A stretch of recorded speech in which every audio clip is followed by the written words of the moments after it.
გამოკითხვა პირდაპირ ეთერში ბრუნდება. დღეს ორგანიზაცია კავკასიის ჰელსინკის ჯგუფი შეიქმნა, რომლის მიზანს ქვეყანაში ადამიანის უფლებათა დაცვა წარმოადგენს. ჯგუფის დამფუძნებლები ძირითადად ზვიად გამსახურდიას პერიოდის მინისტრები, ასევე გამსახურდიას მომხრე ბატალიონის წევრები არიან. მალე კავკასიის ჰელსინკის ჯგუფი ეროვნულ განმათავისუფლ მოძრაობად იქცევა. 249-460 ჩვენი სტუდიის ტელეფონის ნომერი გქონდა მცირედი ტექნიკური ხარვეზი, იმედია ეს პრობლემა აღარ შეგვექმნება. მაყურებელი ეთერში მოგესალმებით. მოდიობთ. გამარჯობა. ეს არის გასაკვირი, ეს ჩვეულებრივი მეთოდია არჩევნების წინ. ეხლა შეიქმნება კამჩატკის ჯგუფი, შემდეგ სინგაპურის, შემდეგ ასე ვთქვათ, კასაბლანკის და ასე შემდეგ. აქ არაფერი არ არის ახალი, ეს მოძველებული მეთოდებია. ესე იგი შემდეგ ანუ მოძველებული მეთოდები რისთვის? ანუ თქვენ თვლით რომ ამ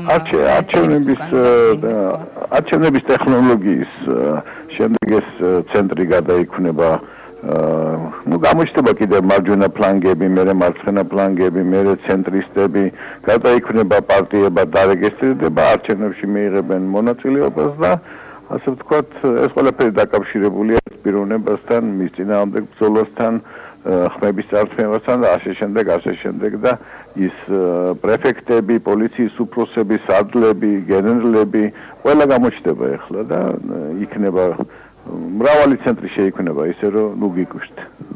კარგით, გასაგებია, დიდი მადლობა რომ დაგვირეკეთ პირდაპირ ეთერში, როგორ აფასებთ ახალი ეროვნული გაერთიანების შექმნის იდეას 249-460-ია ჩვენი სტუდიის ტელეფონის ნომერი პირდაპირ ეთერში ხართ მოგესალმებით. ალო. გისმენთ. გამარჯობათ. გამარჯობა. მოგესალმებით ქალბატონო თამუნა. ძალიან გთხოვთ ერთი წამით არ გამთიშოთ. ძანეთ. გუშინ თქვენს გადაცემაში მოწვეული ყავდათ ექსპერტი მამუკა არესიძე. რომელმაც ღიად ისაუბრა ეროვნული ფორუმის გარშემო კახას შარტავას, გუბა სანიკიძის და რეზო შავიშვილის გარშემო ეროვნული ფორუმის. ეს არის ხალხის დაკვეთა, საერთო აზრი რომ ეროვნული ძალები უნდა მოვიდნენ ხელისუფლებაში. სხვანაირად ჩვენ გვყავს თავრობა, რომელიც არ ფიქრობს ქართულად, არ აზროვნებს ქართულად და მივიღეთ რაც მივიღეთ, ხო? ვეღარ უნდა გავიგოთ, რომ ალასანია, ძმები ბერძენიშვილები ქართულ სახელმწიფოს რო ვერ აგვიშვენებენ, ვერ ხვდებით ამას ქართველო ხალხო? კარგით. ძალიან გთხოვთ. ეროვნული ფორუმი არც დაკონსერვდება და არც დასამარდება. პირიქით მოვა სათავეში. და თუ იმას უნდა ეროვნული ფორუმის გულწრფელობა უნდა დაუდგეს და თუ იმანიშვილებს უნდა ქართული სახელმწიფო შენება უნდა დაიყენოს ეს ხალხი გვერდში. სხვანაირად არაფერი გამოვა. ამ გაერთიანების შექმნასაც მივესალმები. კარგით, მადლობა ზარისთვის 249-460 ჩვენი სტუდიის ტელეფონის ნომერი. საინტერესო რას ფიქრობს შემდეგი მაყურებელი ეთერში ხართ მოგესალმებით. გისმენთ. გამარჯობათ. გამარჯობა. ვეთანხმებით წინა გამომსვლელს, მაგრამ ამ პარტიის შექმნაში რა მოგახსენოთ? ვიღა დარჩა ზვიადის ყველა მუღალატა და ვიღა ქმნის ამ პარტიას ვიღა ქმნის. ანუ არ უნდა შეიქმნას, უნდა შეიქმნას, იწუნებთ თუ პირიქით. კარგით, გაითიშა კონტაქტი 249-460 ჩვენი სტუდიის საკონტაქტო ტელეფონის ნომერი. როგორ აფასებთ ახალი ეროვნული გაერთიანების შექმნის იდეას? მაყურებელი ეთერში მოგესალმებით. თამუნა მოგესალმები შვილო. გისმენთ. რაშია საქმე იცი? ყველა ძალები უნდა გაერთიანდნენ, ოღონდ ეს ბანდა მოაშორონ როგორმე ამ ქვეყანას, აი ესე. ყველა გაერთიანდეს, ერთად იყოს სულ ყველა შვილო ერთად და მოაშორონ ეს ბანდიტები აქედან რა როგორმე რა, ჰა? კარგით. მადლობა ზარისთვის. დღეს ორგანიზაცია კავკასიის ჰელსინკის ჯგუფი შეიქმნა, რომლის მიზანს ქვეყანაში ადამიანის უფლებათა დაცვა წარმოადგენს. ჯგუფის დამფუძნებლები ძირითადად ზვიად გამსახურდიას პერიოდის მინისტრები, ასევე გამსახურდიას მომხრე ბატალიონის წევრები არიან. მალე კავკასიის ჰელსინკის ჯგუფი ეროვნულ განმათავისუფლებელ მოძრაობად იქცევა. როგორ აფასებთ თქვენ ამ იდეას? მაყურებელია პირდაპირ ეთერში. გამარჯობა. და ვინ არის ლიდერი ამ ერთ-ერთი ლიდერი ეს არის სანდრო ბრეგაძე და გეტყვით ასევე აქ ლიდერები იქნებიან შალვა ხაჭაპურიძე, დავით სოკოლოვი, თემურ ჩალაბაშვილი, ელიზბერ ჯაველიძე და ასე შემდეგ. უარყოფითად ვაფასებ, სად იყვნენ 7 ოქტომბრამდე, რატომ მაშინ არ დაარსეს და ბიძინა ივანიშვილის წინააღმდეგ რაღაც ხმების წარსმების მიზნით არის. ასე რომ უარყოფითად. კარგით, გასაგებია, მადლობა ზარისთვის 249-460 ჩვენი სტუდიის ტელეფონის ნომერი და შემდეგი მაყურებელი ეთერში. გამარჯობა. გამარჯობათ. ისმენთ. ეს არის ახალი მოფიქრება ახლა ბიზნეს წინააღმდეგ და ხალხის ტვინის ასარევად. მეტი არაფერი. კარგით, გასაგებია, მადლობა ზარისთვის, როგორ აფასებთ ეროვნული გაერთიანების შექმნის იდეას მაყურებელი ეთერში, მოგესალმებით. ალო. გისმენთ. გამარჯობათ. გამარჯობა. და ეს ხალხი ვინც არის ახლა, ვინც რაღაც ჩამოაყალიბეს, აი გამოკვეთეს პოლიტიკური მხარდაჭერა ვინმეს მიმართ. კითხვა ვერ გავიგე, ანუ გამოხატეს თუ არა პოლიტიკური მხარდაჭერა ვინმეს მიმართ. არა, ესენი ცალკე აპირებენ ეროვნული გაერთიანების ჩამოყალიბებას. და აი მე მგონი რომ ეს და ოპოზიციას მოუწოდებენ, ოპოზიციის წარმომადგენლებს სრულისამებს შეუერთდნენ მათ. აჰა. მე მგონი შეკვეთით არის და ხმის სათქმელოზეც მოიმუშავებენ ივანიშვილის წინააღმდეგ. კარგით, გასაგებია, მადლობა ზარისთვის, როგორ აფასებთ ახალი ეროვნული გაერთიანების შექმნის იდეას, მაყურებელია ეთერში, მოგესალმებით. გამარჯობათ. გისმენთ. ისა გოგონი გენაცვალე. ეგენი ხომ იყვნენ უკვე მთავრობაში. და ვერაფერი მოახერხეს და მეორე ფორუმს იმდენის მიეტმასნა ყაჩაღები და ისინი მექთამეები. მან არიან მაგალითად სოციალიები, ბირკაშვილები ისინი. ესე როგორ შეიძლება? მე რომ მთავრობაში მოვიდი ხო დაიღუპება. და მეორე ესენი არწმევენ ხმებს ბიძინა ივანიშვილს. კარგით. კარგად. გასაგებია, მადლობა ზარისთვის 249-460 ჩვენი სტუდიის ტელეფონის ნომერი, როგორ აფასებთ ახალი ეროვნული გაერთიანების შექმნის იდეას, მაყურებელია პირდაპირ ეთერში, გისმენთ. ალო. ბრძანეთ, გისმენთ. გენაცვალე აღსოვანებული ვარ. რა გააკეთეს ხელისუფლებაში რო იყვნენ, რა უნდა გაეკეთებინათ, ვირა დააცადა. ეს ის ხალხია, რომელთა პატიოსნებაში, ქართველობაში ეჭვარავის არ ეპარება. მივესალმები. გასაგებია, მადლობა ზარისთვის, დღეს ორგანიზაცია კავკასიის ჰელსინკის ჯგუფი შეიქმნა, რომლის მიზანი ქვეყანაში ადამიანის უფლებათა დაცვა იქნება. ჯგუფის დამფუძნებლები ძირითადად ზვიად გამსახურდიას პერიოდის მინისტრები, ასევე გამსახურდიას მომხრე ბატალიონის წევრები არიან. მალე კავკასიის ჰელსინკის ჯგუფი ეროვნულ განმათავისუფლებელ მოძრაობად გადაიქცევა. როგორ აფასებთ თქვენ ამ იდეას? გისმენთ. გამარჯობათ. გამარჯობა.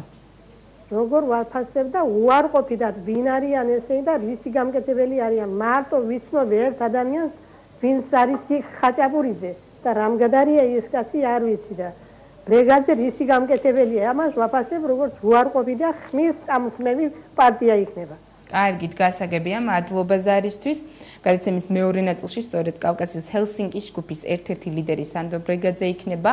პარალელურ რეჟიმში თქვენ გექნებათ შესაძლებლობა დაარეკოთ და თავად დაუსვათ კითხვები ჩვენ სტუმარს. 249-460 ჩვენი სტუდიის ტელეფონის ნომერი, მაყურებელი ეთერში, მოგესალმებით. გამარჯობათ, მშვიდობა მოხდეთ უფალმა.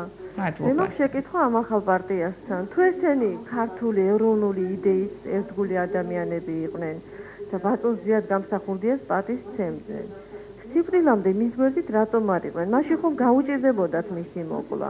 ვის გულისხმობთ კონკრეტულად ეს ზოგადად რთული ამ კითხვის დასმა? აი ახლა რომელი პარტიაც იქნება? ეს არის ნამდვილი აფერისტობა და მეტი არაფერი. კარგით, გასაგებია, მადლობა ზარისთვის, როგორ აფასებთ ახალი ეროვნული გაერთიანების შექმნის იდეას 249-460 ჩვენი სტუდიის ტელეფონის ნომერი, მაყურებელი ეთერში, მოგესალმებით. გამარჯობათ. იცით რა, მე მგონი არაფრის გამკეთებლები არ არიან ესენი და დააცადონ ბიძინა ივანიშვილის ჩამოყალიბებას და აკეთებიონ ის სიჩქიანე რის გეგმას აქვს. არა მგონია ჩვენ ამათი ყველაფერი ვიცით, ნანახი გვაქვს და მე მგონი ეს რაღაცა საწინააღმდეგო რაღაცა ხდება და მე მგონი ესეა. კარგით, მადლობა ზარისთვის. დღეს ორგანიზაცია კავკასიის ჰელსინკის ჯგუფი შეიქმნა, რომლის მიზანი ქვეყანაში ადამიანის უფლებათა დაცვა წარმოადგენს. ჯგუფის დამფუძნებლები ძირითადად ზვიად გამსახურდიას პრეზიდენტობის პერიოდში მინისტრები, ასევე გამსახურდიას მომხრე ბატალიონის წევრები არიან. მალე კავკასიის ჰელსინკის ჯგუფის გეგმებში შედის ისიც, რომ უნდა გადაიქცეს ეს ჯგუფი ეროვნულ განმათავისუფლებელ მოძრაობად.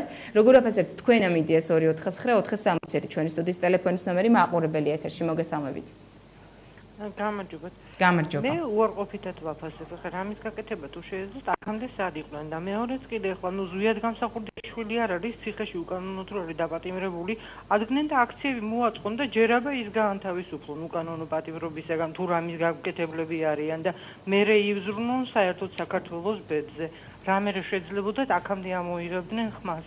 რა თქმა უნდა, ეს ბიძინა ივანიშვილის საწინააღმდეგოდ შექმნილი კიდევ ერთი რაღაცა დაჯგუფებაა უასრო. კარგი, მადლობა ზარისთვის, როგორ აფასებთ ახალი ეროვნული გაერთიანების შექმნის იდეას, მაყურებელია. პირდაპირ ეთერში მოგესალმებით. ალო, გისმენთ? უარყოფითად, ხალბატონო. რატომ? უარყოფითად ვაფასებ. რატომ? იმიტომ რომ თავის დროზე არაფერი არ გააკეთეს. ეხლა არაფერს არ გააკეთებენ, ხმებს წაართვევენ ივანიშვილს. კარგი. გამოკითხვა პირდაპირ ეთერში ბრუნდება ჩვენი სტუმარი, როგორც უკვე გითხარით, არის კავკასიის ჰელსინკის ჯგუფის ერთ-ერთი ლიდერი სანდრო ბრეგაძე. ბატონო სანდრო, მოგესალმებით, დიდი მადლობა სტუმრობისთვის. მოგესალმებით.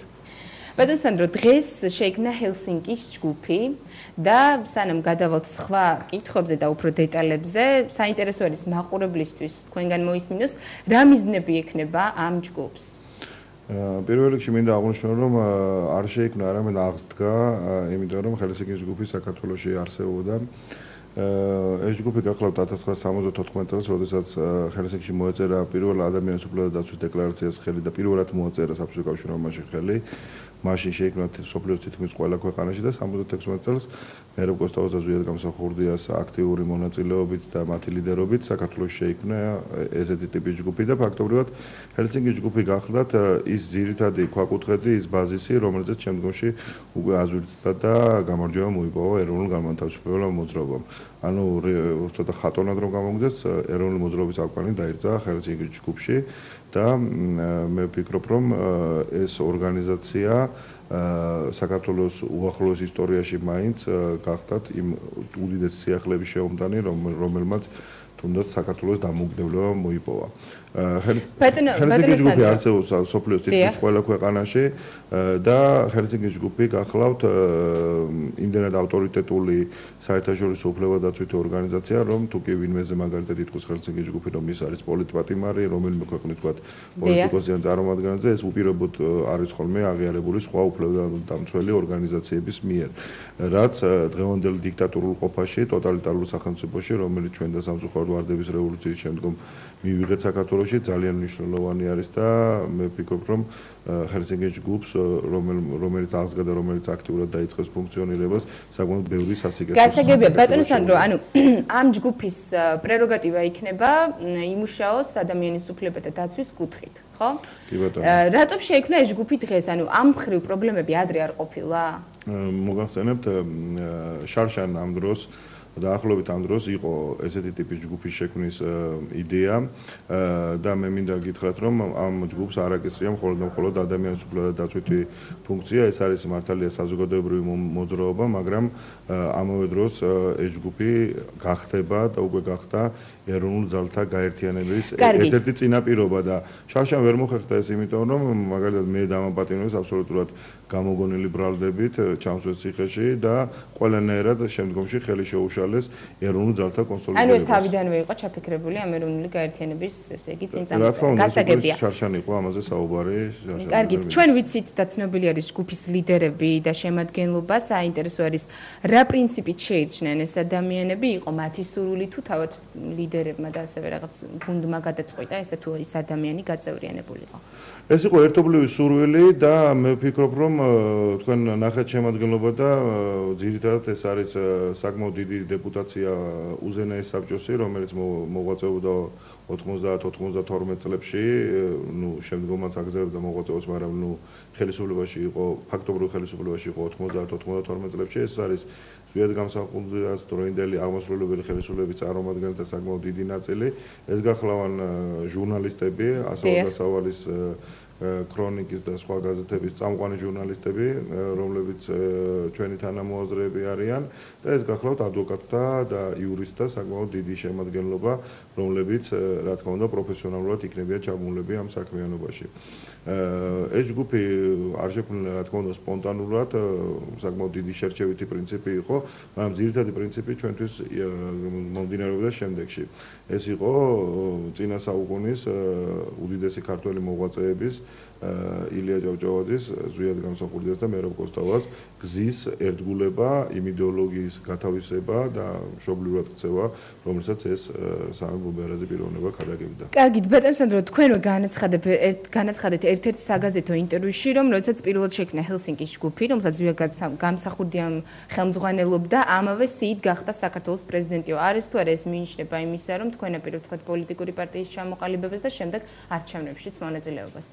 დღევანდელი გადასახედიდან რა თქმა უნდა წინასწარ საუბარი იმაზე რომ პოლიტიკური პარტია იქნება თუ მოძრაობა იქნება პოლიტიკური შემდგომში ცოტათი ნაადრევია, მაგრამ მე შემიძლია 100%-ის დარწმუნებით გითხრათ და უკვე ამაზე კონსულტაციები ფაქტობრივად დამთავრებულია, რომ დაახლოებით 2 თვეში, 3 თვეში, ახლა ზუსტ თარიღს ვერ დაგესახელებთ, რა თქმა უნდა ასპარეზზე გამოვა დიდი ეროვნული პოლიტიკური გაერთიანება, რომელსაც ექნება ჩამოყალიბებული იდეოლოგია, ჩამოყალიბებული სტრატეგია და ტაქტიკა, თუ როგორ უნდა იმოქმედოს ამ გაერთიანებამ და ჩვენ თვლით, რომ საქართველოში ყველაზე მეტად დღეს არის ეროვნულობის დეფიციტი. საქართველოში ყველაზე მეტად დღეს არის იმ იდეების დეფიციტი, რომელი იდეებსაც ქადაგებდნენ ის ჩვენ დიდი მამულიშვილები, რომლებიც ვახსენეთ და ჩვენ დღეს 2003 წლის ვარდების რევოლუციის შემდგომ, მას შემდგომ რაც ხელისუფლებაში მოვიდა თავისუფლების ინსტიტუტის ჯგუფი, მოვიდნენ სხვადასხვა ეს ტერმინი მშვენიერი ტერმინი არის ლიბერალისტული შეხედულებების პოლიტიკური ძალები და ზოგიერთ მათგანმა სხვა შორის შემდგომში ხელისუფლებიდან ოპოზიციაში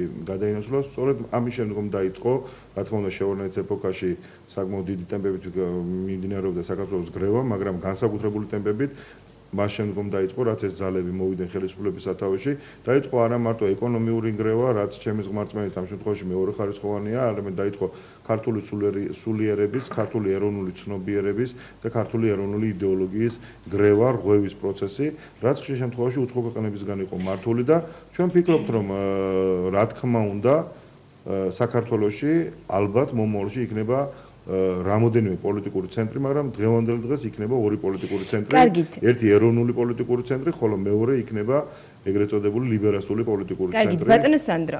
როდესაც ბიძინეევინიშვილი გამოჩნდა თქვა პოლიტიკაში, ექსპერტთა ნაწილი აცხადებდა, რომ ხელისუფლებამ მას შეუქმნა დაბრკოლებები, რაღაც კანონები ჩაიწერა, ახალი კანონები გამოიგონესო, ესეც იყო ნათქვამი. თქვენ როგორ ფიქრობთ, როდესაც დარწმუნებით ამბობთ, რომ ეროვნული გაერთიანება აუცილებლად შედგება? როგორ ფიქრობთ, მსგავსი დაბრკოლებები ხელისუფლების მხრიდან თქვენ არ შეგექმნებათ? ჩვენ მსგავსი დაბრკოლებები გვექნება უკვე ხელისუფლების მხრიდან, მაგრამ ისევე როგორც ბატონი ბიძინეევინიშვილი დიდი იმედი მაქვს გადალახავს ამ დაბრკოლებებს, ანალოგიურად გადავლახავთ ჩვენც ამ დაბრკოლებებს, შეიძლება ერთობლივადაც გადავლახოთ ეს დაბრკოლებები. მე ეს გასაკვირიც არ არის, იმიტომ რომ ჩვენ ცხოვრობ ტოტალიტარულ სახელმწიფოში, სადაც თავისუფალი აზრი ყველანაირად არის ჩახშობილი და ყველანაირად ხელისუფლება ცდილობს, რომ მოსახლეობას მოახუიოს მხოლოდ ერთი იდეოლოგია. ეს იდეოლოგია, მე კიდევ ერთხელ გითხარით, ეს არის თავისუფლების ინსტიტუტის იდეოლოგია, რომელი იდეოლოგიაც კატეგორიულად მიუღებელი არის, არა მარტო ჩემთვის ან ჩემი მეგობრებისთვის, არამედ მე რამდენადაც ვიცი და სოციოლოგიური კვლევები მე მაქვს ნახე, საქართველოს მოსახლეობის 80 და უფრო მეტი პროცენტისთვის და ჩვენ უნდა ვიბრძოლოთ იმისთვის, რომ საქართველოს და ქართულმა ერმა დაიბრუნოს ის იდეოლოგია და შემდგომში დაიბრუნოს ის ფუნქცია, რომელიც მას ისტორიულად ჰქონდა. აქ არაფერი გასაკვირი არ არის. აქეთ არიან პატრიოტები, იქით არიან უცხო ქვეყნისგან მართული ძალები და ჩვენთვის ანუ საით. ამჟამად მე ხელისუფლებაზე მაქვს საუბარი, ხელისუფლებაში არიან უცხო ქვეყნისგან მართული ძალები და ჩვენ გვინდა რომ საქართველოს ვიხილოთ და საქართველოს სათავეში ვიხილოთ ისეთი ხელისუფალი, რომელიც არც რუსეთიდან იქნება მართული, არც ამერიკის შეერთებული შტატებიდან არ იქნება მართული, არც საფრანგეთიდან და არც ნებისმიერ სხვა ქვეყნიდან. ჩვენ გსურს რომ საქართველოს ხელისუფლებაში მუდმივად იმყოფებოდნენ ისეთი ძალები, რომლებიც იქნებიან ქართველი ერისგან, ქართველი ხალხისგან მართულები და რომლებიც განახორციელებენ იმ სერიოზულ რეფორმებს, რომელი რეფორმებიც აბსოლუტურად ყველა სფეროშია საჭირო და იცით რაში არის საქმე? აქამდე ადამიანის უფლებათა დაცვითი ორგანიზაციები და ეს განსხვავება არის ყველაზე დიდი, აღიქმებოდნენ ძირითადად საქართველოში იეღოველების და სხვა ორიენტაციის ჯგუფების დამცველებად. ჩვენ ვფიქრობთ, რომ ეროვნული ინტერესების დაცვა და ადამიანებისთვის ეროვნული ტრადიციების და ფასეულობების დაცვა უნდა შეადგენდეს ქვაკუთხედს ადამიანის უფლებების დაცვისა. ჩვენ არ ვიბრძოლებთ იმისთვის, რომ რაღაც უაზრო, თქვა, ღონისძიებებს გაუწიოთ სხვა ეგრეთ წოდებული საზოგადოებრივი მოძრაობებით ლობირება იმისათვის, რომ გრანტები მივიღოთ. კარგით, გასაგებია ბატონო სანდრო, მაყურებელი დაგვიკავშირეთ და შეგვიძლია მოусმინოთ პირდაპირ ეთერში ხართ. გამარჯობა. გისმენთ ეთერში ხართ. 249-460 ჩვენი სტუდიის ტელეფონის ნომერი და თუ გაქვთ კითხვა შეგიძლიათ დააგვირეკოთ და თავად დაუსვათ ჩვენ სტუმარს. აი თუნდაც ეს ფაქტი რაც ახლა ხდება ხომ თქვენ ტექნიკური შეფერხებები და ნორმალური ფუნქციონირების საშუალება არ აქვს ამ ერთადერთ დამოუკიდებელ ტელევიზიაზე. ესეც მანიშნებელია იმისა კიდევ ერთხელ რომ ჩვენ ვართ აბსოლუტური ტოტალიტარიზმის ეპოქაში. თან 21 საუკუნეში ტოტალიტარიზმი ეს ცოტათი მიუღებელი ცნება არის ნორმალური ქვეყნებისთვის. ეს რაც დღეს ხდება, ეს ხომ ტოტალიტარიზმის და დიქტატურის გამოვლენა არის, როდესაც არ ეძლევა ერთადერთ პირველ მინდა გითხრათ დამოუკიდებელ ტელეკომპანიას ნორმალურად ფუნქციონირების საშუალება. კარგით, მაყურებელია და მოусმინოთ, შემდეგ გავაგრძელოთ საუბარი. გისმენთ? პირდაპირ ეთერში ხართ, გისმენთ, ბრძანეთ. გაითიშა ისევ სამწუხაროდ. ბატონო სანდრო, როდესაც მსგავსი გაერთიანებები გამოჩნდება ხოლმე ასპარეზზე, კითხვა იბადება, რა ფინანსებზე დააყრდნობით აპირებთ, თქვათ, მოქმედებებს და